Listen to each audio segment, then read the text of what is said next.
읽게 됩니다. 마가복음 8장. 우리 묵상할 주제가 이 표적. 이 아침 시간에 이 기적, 이적, 기사, 표적 이렇게 비슷한 내용의 용어들이 우리가 자주 반복되고 사용되는데 과연 이 표적이 무엇인가? 이 의미를 정확하게 이해를 하실 수 있는 오늘 이 말씀 11절 말씀입니다. 11절 말씀 함께 읽습니다. 바리새인들이 나와서 예수께 힐난하며 그를 시험하여 하늘로서 오는 표적을 구하거늘. 아멘. 하늘로서 오는 표적. 이 표적을 영어 성경에서는 사인, 증거 이렇게 설명합니다. 하늘로서 오는 증거를 구한다. 예수님께서 하나님의 아들로 이 땅에 오셨습니다. 예수님이 행하시고 가르치시고 전하는 모든 것들이 다 하늘로서 오는 증거가 됐습니다. 그럼에도 불구하고 여전히 바리새인들은 하늘로서 오는 표적, 증거를 찾습니다. 우리가 예수를 믿으면 예수를 가장 잘 믿는 비결이 무엇입니까? 성경 말씀 그대로 믿으면 됩니다. 그런데도 여전히 우리도 바리새인들처럼 어떤 표적을 좋아합니다. 누가 이런 표적을, 이런 기적을 체험했대. 왜 나는 그런 기적의 체험이 없을까? 나는 믿음이 없는가? 어떻습니까? 우리가 오늘의 바리새인 같지 않습니까? 여기 표적이라고 사용된 이 헬라 단어가 매우 중요합니다. 세메이온. 우리가 이 표적, 기적에 대한 용어가 성경에 크게 두 가지로 구분을 하면 하나는 테라스입니다. 테라스. 또 하나는 세메이온. 그래서 세메이온이라고 하는 이 표적은 그 일을 행하는 주체가 누구냐? 하나님만이 하실 수 있다 그 뜻입니다. 하나님만이 하십니다. 그런데 테라스라고 하는 기적, 기사, 이적 이렇게도 번역이 되는데 이것은 하나님이 아니어도 무당도 할 수 있고 일반 종교에서도 할 수 있고 일반인도 할 수 있는 놀랄만한 사건을 말하는 겁니다. 이걸 잘 구분하셔야 됩니다. 표적이냐, 세메이온이냐, 테라스냐. 테라스 얼마나 기억하기 쉬워요. 사람들이 아파트를 얻을 때 테라스가 큰 아파트 좋아한다고 그럽니다. 왜? 평수가 크기 때문에. 그런 게 아니라 오늘 믿음의 사람들은 표적, 세메이온. 그래서 오늘 이 마가복음 8장을 읽다 보면 6절과 7절을 좀 보겠습니다. 예수께서 무리를 명하사 땅에 앉게 하시고 떡 7개를 가지사 축사하시고 떼어 제자들에게 주어 그 앞에 놓게 하시니 제자들이 무리 앞에 놓더라. 작은 생선 2마리가 있는지라. 이에 축복하시고 명하사 이것도 그 앞에 놓게 하시니. 우리 복음서에 보면 떡 5개와 생선 2마리 5병2어, 또 떡 7개와 생선 2마리 7병2어. 똑같은 내용인데 떡의 개수만 다릅니다. 과연 왜 7개와 5개의 차이를 두고 같은 내용을 비슷하게 소개하고 있는가?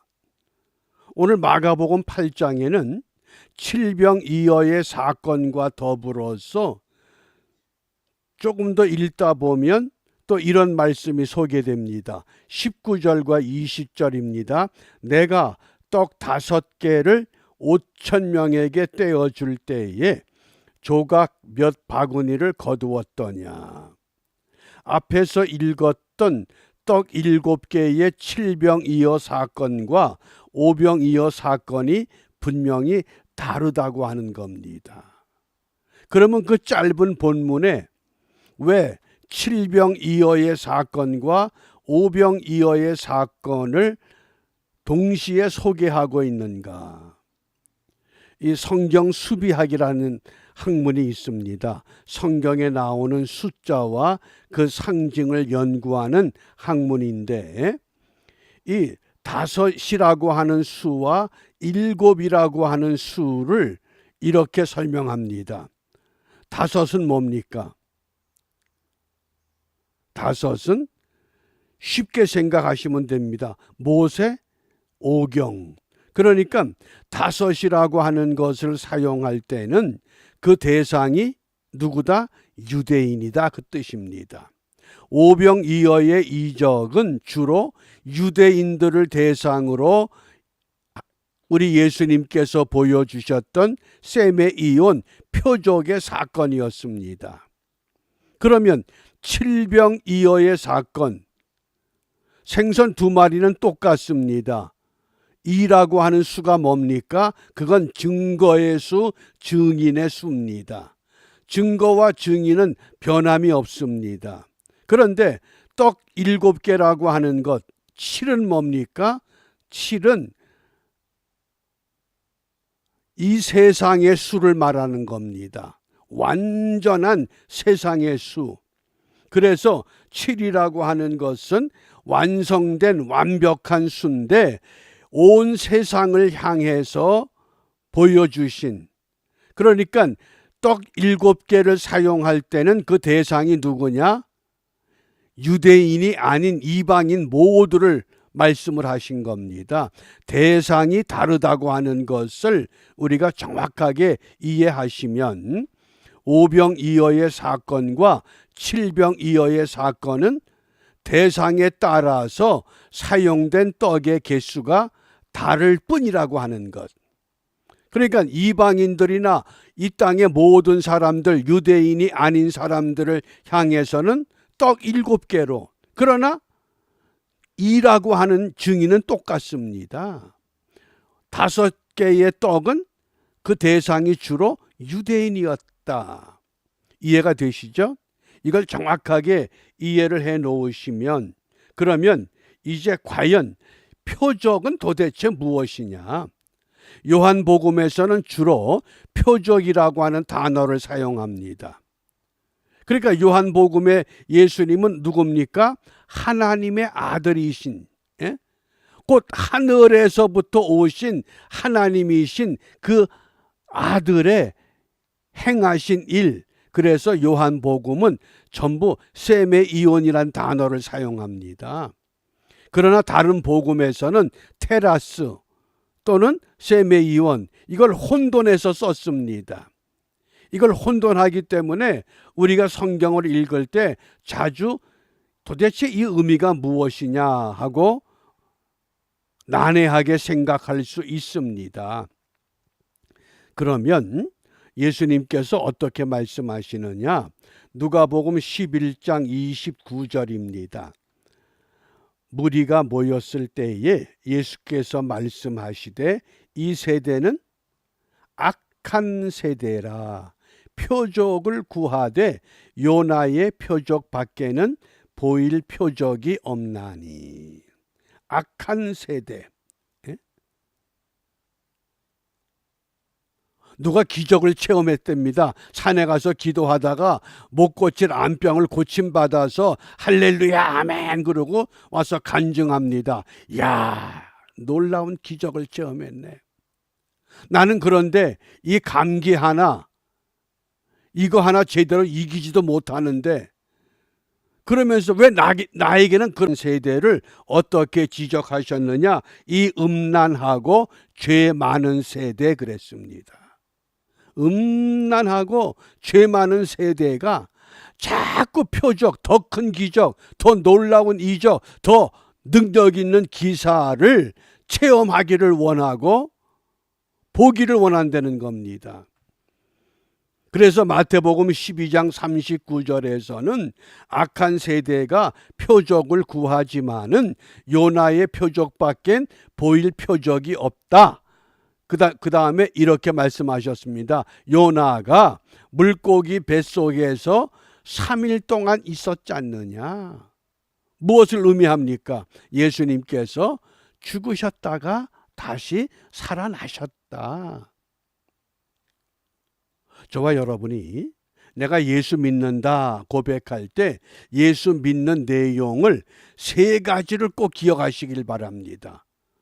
도대체 예수 믿는 게 뭐냐? 첫째, 십자가를 믿는 겁니다. 십자가. 그 다음에 2번째, 부활을 믿는 겁니다. 부활. 3번째는 승천과 재림을 믿는 겁니다. 근데 그 의미가 다릅니다. 십자가는 뭡니까? 고통입니다. 고통을 싫어하고 기피하는 것이 아니라 내가 구원받았기 까닭에 어떤 고통과 시련과 환난과 연단과 핍박이 와도 나는 능히 부활하리라. 뭡니까? 승리할 수 있다는 믿음입니다. 부활은 승리입니다. 그러면 십자가와 부활의 믿음을 잘 지탱을 하면 승천과 재림은 뭡니까? 그게 영광의 날이 온다는 겁니다. 그게 예수 믿는 믿음의 과정이요, 믿음의 핵심적인 내용이라고 하겠습니다. 그런데 문제가 뭡니까? 요한복음 4장 48절에서 예수께서 가라사대 너희는 표적과 기사를 보지 못하면 도무지 믿지 않는다. 무엇 때문에? 믿음이 없기 때문이라는 겁니다. 그래서 표적과 이 기사가 기적, 이적 이렇게 다 번역되는 단어입니다. 그건 테라스를 말하는 겁니다.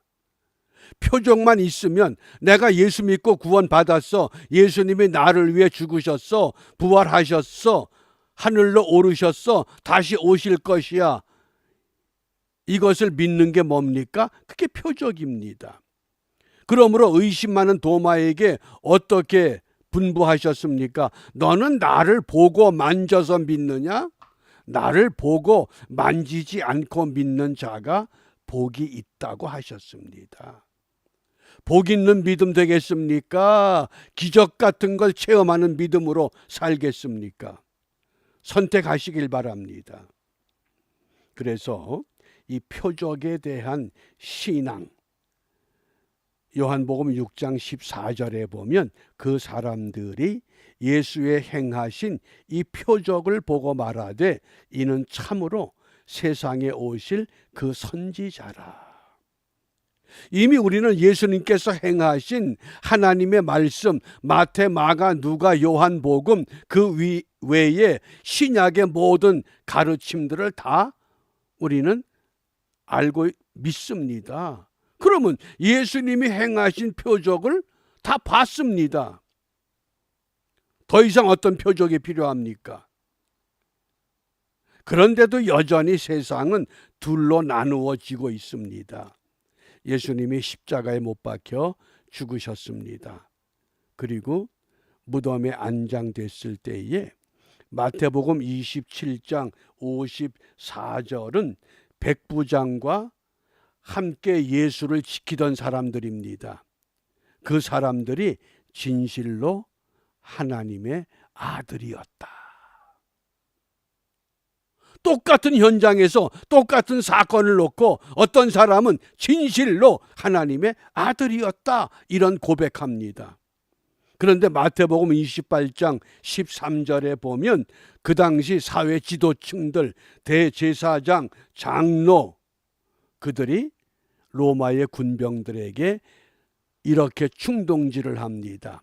돈을 주면서 너희들 이렇게 말해라. 제자들이 와서 그를 도적질해 갔다. 예수님의 부활이 아니라 제자들이 예수님의 시신을 훔쳐다가 감춰놓은 거다. 어떻습니까? 나는 어떤 사람의 믿음을 추종하고 살아왔는가? 성경 말씀 그대로 내가 경험하지 못했고 내가 체험하지 못했고 내가 그런 표적을 갖지 못해도 이미 예수님께서 다 보여주셨기 때문에 우리는 어떤 믿음을 가져야 됩니까? 사도 바울이 이 표적에 대해서 유대인과 헬라인과 그리스도인으로 구분을 했습니다. 고린도전서 1장 22절 23절에 보면 유대인은 표적을 구하고 헬라인은 지혜를 찾습니다. 제가 거기 괄호로 이해를 돕기 위해서 유대인은 땅의 표적을 구하고 헬라인은 땅의 지혜를 찾습니다. 그러나 우리는 이미 표적과 지혜로 십자가에 못 박힌 그리스도를 전한다. 이미 말씀에 기록된 모든 표적, 그것을 우리가 지혜로 믿음으로 받아서 그리스도를 전하는, 이것이 유대인들에게는 거리끼는 것이고 이방인에게는 미련한 것처럼 보인다고 합니다. 어떻습니까? 나는 유대인에 가깝습니까? 헬라인에 가깝습니까? 그리스도인에 가깝습니까? 아직도 뭔가 좀 더 보고 싶고 좀 더 체험하고 싶고 좀 더 가지고 싶고 그것이 아니라고 하는 것. 그래서 우리가 이 아침 시간에 무엇을 기도하느냐? 사도행전 27장 25절, 그 바울이 로마로 압송돼 가는 과정에 유라굴로의 무서운 광풍을 만났습니다. 그때 그 바울이 그 배에 타고 있던 모든 선원과 모든 사람들에게 그러므로 여러분이여 안심하라. 나는 내게 말씀하신 그대로 되리라고 하나님을 믿노라. 나는 성경에 기록된 말씀 그대로 되리라고 하나님을 믿노라. 그러므로 오늘 우리 기도가 성경대로 믿고 성경대로 순종하자. 이런 믿음을 다시 한번 우리가 간절히 사모하고 정말 순수한 말씀에 근거한 믿음. 왜냐하면 디모데후서 3장 16절에 모든 성경은 하나님의 감동으로 하나님의 성령으로 이미 다 완성됐다. 그러므로 그 말씀이 우리의 교훈이 되고 책망이 되고 바르게 함이 되고 의로 교육할 수 있다고 넉넉한 하나님의 은혜라고 말씀을 합니다. 그러므로 우리가 이 아침 시간에 늘 강조하는 성경대로 믿고 성경대로 순종하자. 말씀대로 믿고 말씀대로 살아보자. 우리가 이렇게 기도하며 말씀에 굳게 선 믿음의 사람으로 승리하는 은혜의 한 날이 되시기를 바랍니다. 기도하겠습니다.